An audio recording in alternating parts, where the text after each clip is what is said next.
Convenio de Minamata entre el derecho blando y la debilidad institucional a cargo del abogado Juan Carlos de Cut Fernández, PhD, investigador de la Universidad Nacional de Asunción, Facultades de Derecho y Politécnica. Una breve presentación antes del desarrollo del tema. Es licenciado en Ciencias de la Comunicación Social por la Universidad de Buenos Aires, abogado por la Universidad Católica, doctor en Derecho Público con énfasis en gobernabilidad por la Universidad Columbia del Paraguay, magíster en Derecho Penal y Procesal por la Universidad Columbia del Paraguay, investigador principal del proyecto PIN 18731 de CONACYT, así también investigador postdoctoral de Becal, Fundación Carolina en la Universidad de Barcelona. Investigador principal del proyecto PIN 98 por CONACYT en la Universidad de Barcelona. Es docente de las Facultades de Ciencias Económicas, Politécnicas y Derecho de la Universidad Nacional de Asunción. Líneas de investigación: Derecho Ambiental, Defensa Ciudadana del Ambiente, Ejecución Penal, y esta noche nos acompaña. Recibimos un fuerte aplauso al abogado Juan Carlos de Cut Fernández de la Asunción. Buenas noches, gracias. La historia comienza en el sur del Japón, bahía de Minamata, en el que la empresa Chiso Corporation fue responsable del vertido de residuos, entre esos residuos mucho de mercurio, en esa ecorregión de Asia, y ese vertido que duró desde el año 1932 hasta el año 1968, generó una enfermedad a la que se llamó vulgarmente enfermedad de Minamata. Así también, asociando con lo que decía la profesora Nilsa, se le llamó enfermedad del gato danzante, porque primero se manifestó en algunos mamíferos que presentaban unos movimientos incontrolables, unas convulsiones. Estamos hablando de casi 40 años de historia.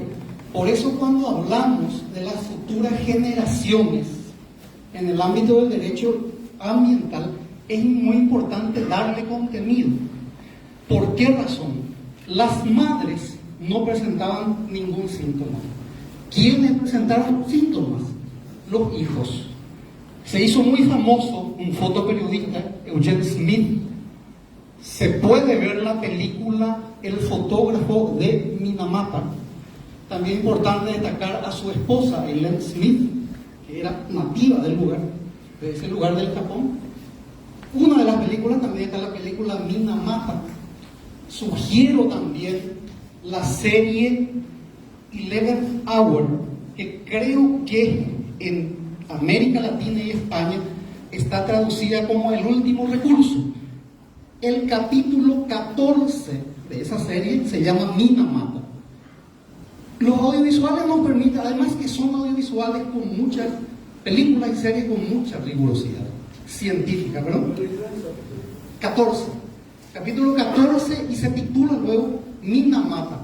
11th Hour, o sea, hora 11, pero en castellano me parece que se llama El Último Recurso.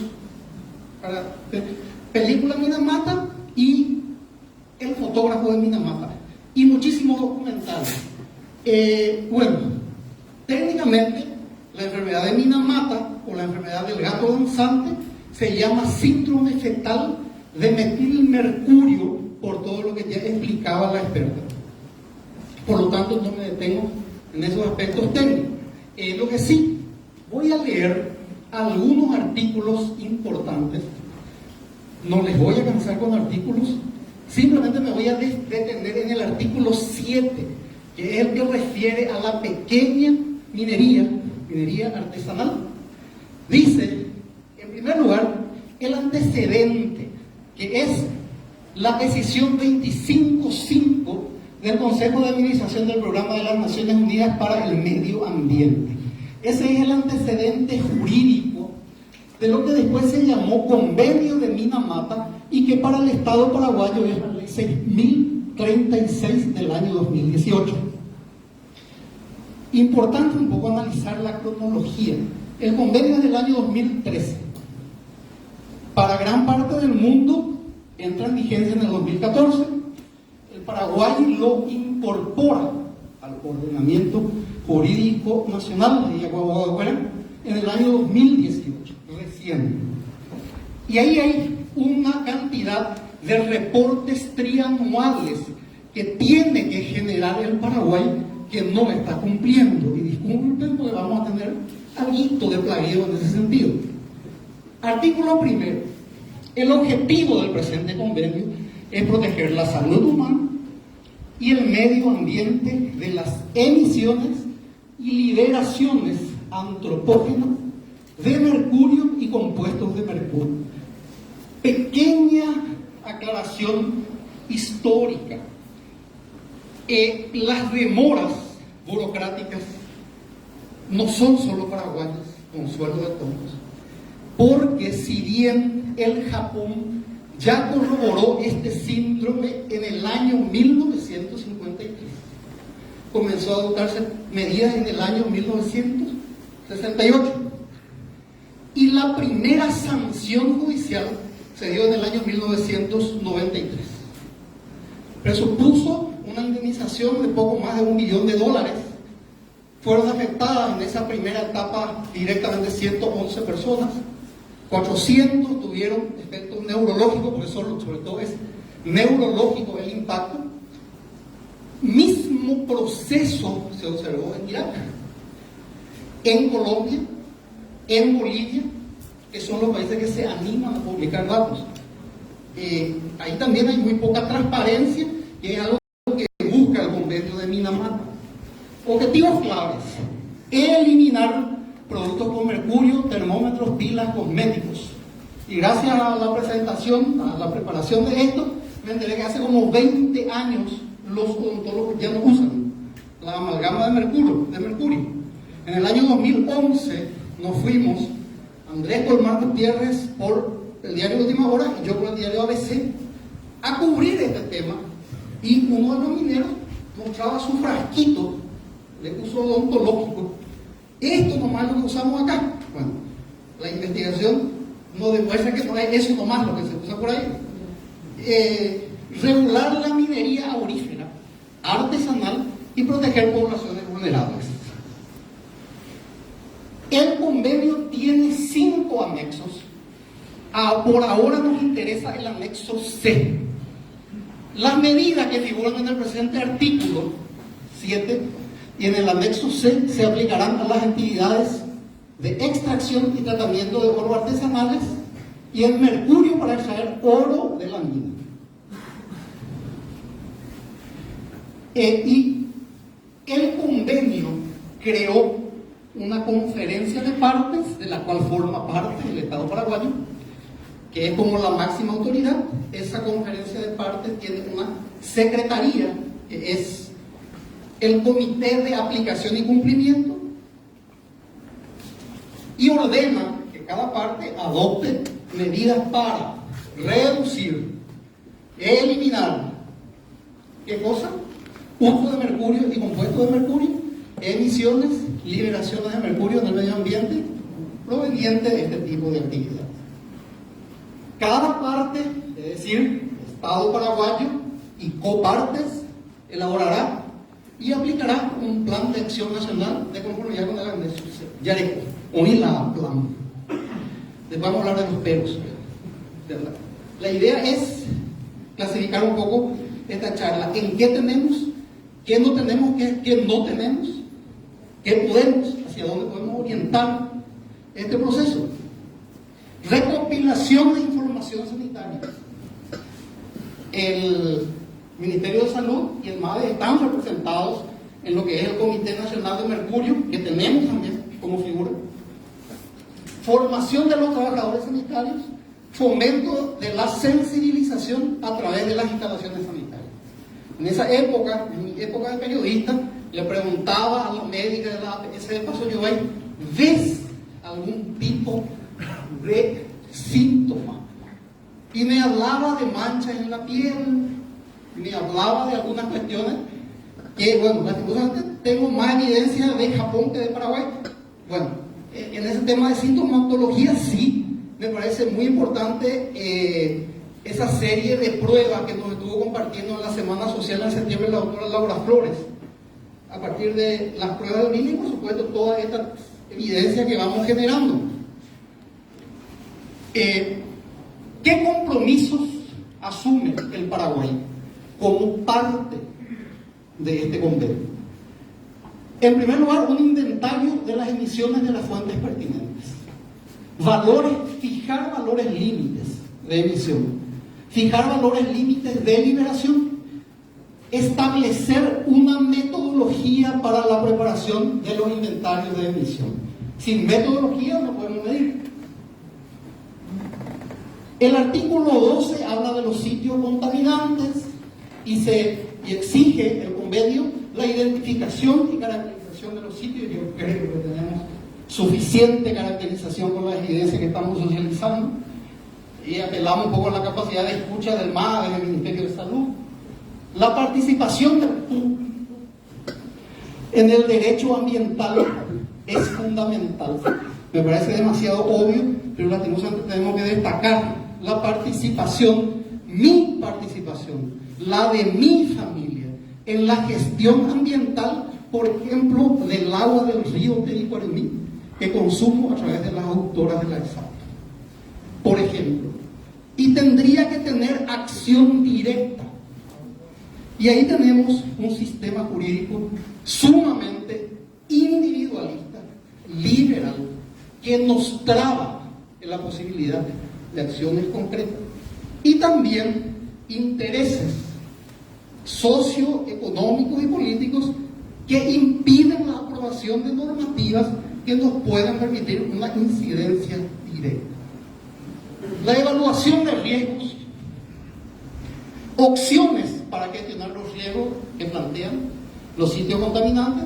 La doctora Laura Flores le preguntaba, pues, ¿de alguna manera se puede extraer oro sin dañar? Y sí, se puede. La respuesta es sí se puede. El tema es que hay inversiones de mitigación, de prevención que hay que adoptar. Y la gente quiere maximizar beneficios. Y ahí tiene que haber un Estado presente que controle, regule, sancione, si hace falta. La evaluación de costos y beneficios. El artículo 17 habla del intercambio de información por una cuestión fundamental, que es que tenemos que comunicarle al mundo qué hacemos con el mercurio, y el mundo tiene que comunicar lo que hace con el mercurio, porque en algún momento nos va a afectar. Entonces se insiste en el registro de liberaciones, recopilación y difusión de información, inventario de uso, consumo, emisiones. ¿Y qué tiene el Paraguay? El Paraguay tiene, en primer lugar, la ley 6036, que es la que aprueba el convenio de Minamata para el territorio nacional. Tiene el Plan de Acción Nacional para la extracción de oro artesanal. Tiene la evaluación inicial del convenio de Minamata, que data del año 2019. Evaluación que tiene que ser trianual. Tiene un Comité Nacional de Mercurio, conformado en el 2016, sobre su participación en la conferencia de partes. El MADE publica que estuvo presente en la conferencia de 2019. Silencio total sobre la conferencia del año 2023. Riesgos para la salud reproductiva asociados a la minería artesanal y en pequeña escala. Bueno, componentes que están por ahí: arsénico, plomo, sulfuro, óxido de nitrógeno, cianuro, calor. Esto según literatura científica. Esto es lo que dice la evaluación del convenio de Minamata para el Paraguay. Lo que no tiene el Paraguay: inventarios actualizados.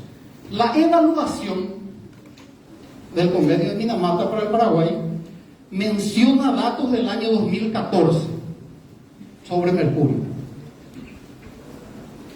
No tiene una metodología estandarizada para la elaboración de los inventarios. No tiene valores límite. No tiene financiamiento. No tiene coordinación interinstitucional. No tiene seguimiento anual, ni métodos o criterios técnicos para decontaminación, ni participación pública en estos procesos. Podríamos decir que tiene criminalización de la defensa del ambiente. Tema para algún otro encuentro, es algo que quieren hablar ahora. Recursos financieros. No se cuantifica la inversión destinada al cumplimiento del convenio. Lo que tiene el Paraguay es cooperación internacional, pero de recursos propios destinados no se cuantifica.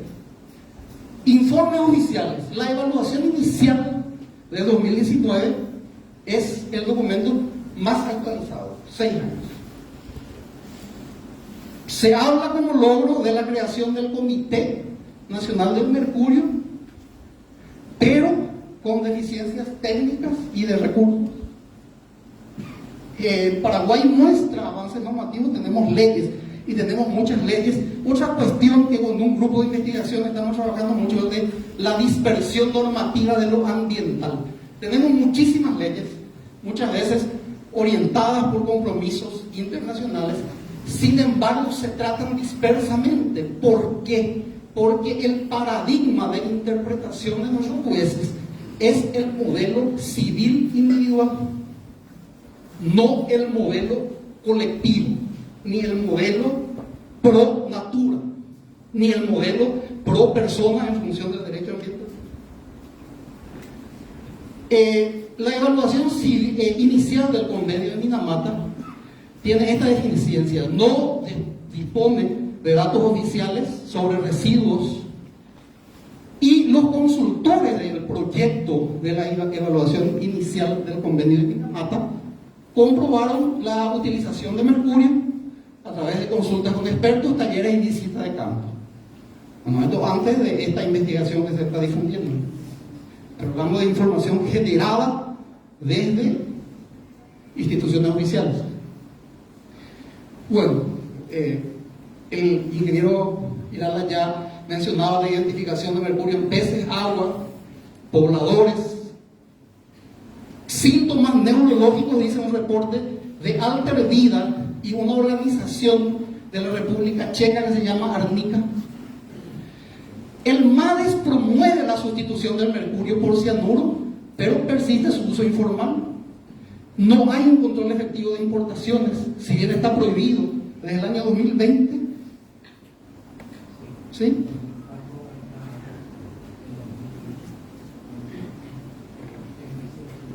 Bueno, está en la evaluación. No hay mecanismos claros de verificación, y por otro lado no hay gestión de sitios contaminados. No se especifican métodos, técnicas ni participación pública en la descontaminación.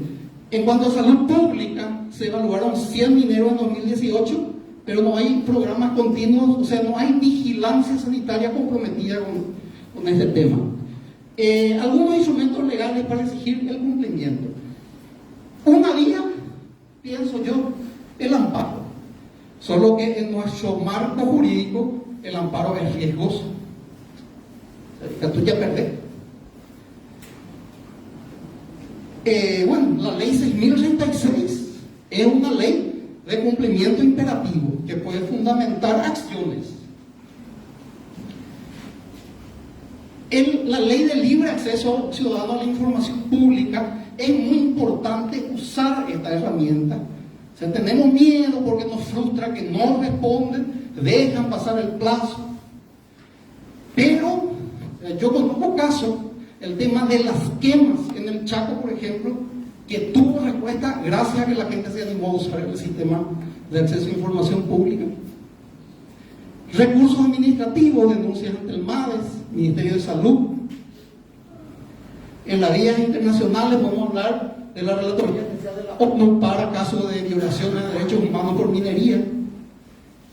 Y algunos detalles para avanzar. Falta Implementación del marco legal de recursos financieros, de transparencia en permisos, participación activa de la sociedad.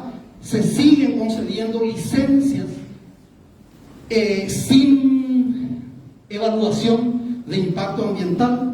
Cuando se solicita al MADES documentación, por ejemplo, muestro como caso una auditoría de la Contraloría General de la República, ¿qué es lo que reclama al MADES? Documentación faltante, necesidad de realizar reiteraciones de pedido. Contraloría General, no un ciudadano común. Envío de documentación no concerniente ni concordante con lo solicitado. Se le cuestiona al MADES cuando se le reclama por vía administrativa. Y la falta de regulación de esta forma de minería. Uso informal del mercurio, permisos ambiguos, concesiones sin evaluación de impacto ambiental. Necesidad de marco normativo y datos confiables, yo destaco como conclusión. Fortalecimiento de la capacidad operativa, transparencia. Pasar del soft law, derecho blando, al hard law, derecho obligatorio de cumplimiento. Una vía podría ser el amparo ambiental colectivo que figura en la Ley General Ambiental de la República Argentina. Vía de amparo ambiental colectivo gratuito. Es una vía. Otra vía, el acuerdo regional sobre el acceso a la información, la participación pública y el acceso a la justicia en asuntos ambientales en América Latina y el Caribe. El difamado acuerdo de Escazú, difamado por desinformación, y uno de los promotores de la desinformación aclaró que opinaba desinformado, pero por supuesto, eso que salió en el fondo del diario, no en la tapa, como si se publicó toda la campaña de desprestigio en contexto proselitista en que se necesitaban instalar temas de distracción.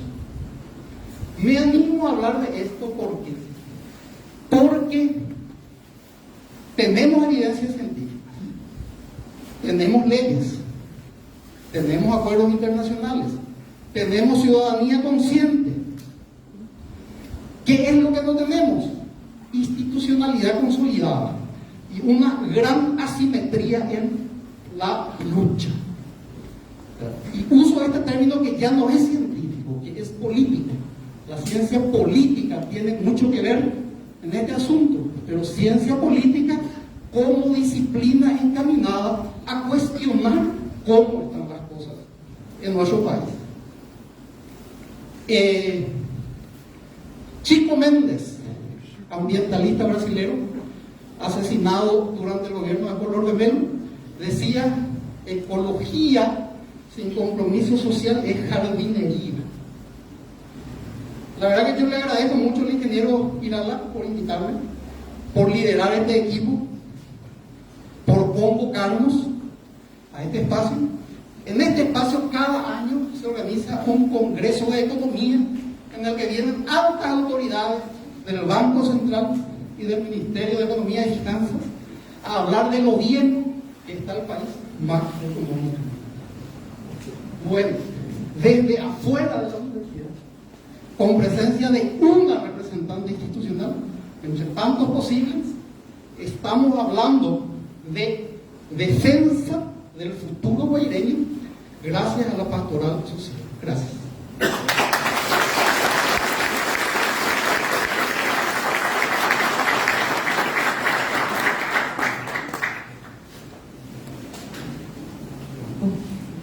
Agradecemos al doctor Juan Carlos de